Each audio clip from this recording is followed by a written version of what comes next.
მოგესალმებით, საღამოშობისად თქვენ უყურებთ ევრონიუს ჯორჯიას. მე დიტო მაჭარაძე ვარ და გიყვებით ამბებს ამ საღამოს, რომელიც დავიმყოფებით რუსთაველის გამზირზე საქართველოს პარლამენტის შენობის მიმდებარი ტერიტორიაზე, სადაც უკვე 36 დღეა მოქალაქეთა უწყვეტი პროევროპული საპროტესტო გამოსვლები გრძელდება.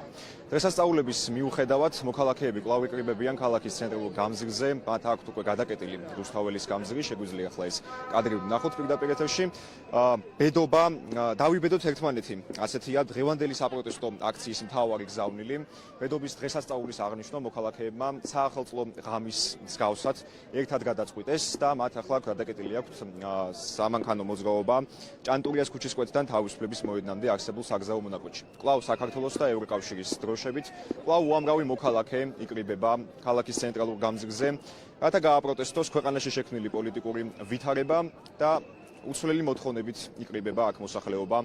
ამ დღეების განმავლობაში 36 დღეა ეს მოთხოვნები არის ხელახალი საპარლამენტო არჩევნების ჩატარება სამართლიან გარემოში და პატიმართა დაუყოვნებლივ გათავისუფლება. მოქალაქეები შეკრებილნი არიან ძირითადად მთავარი ნაძვისხის მიმდებარე ტერიტორიაზე, რომელიც პროტესტის ერთ-ერთ მთავარ სიმბოლოდ იქცა.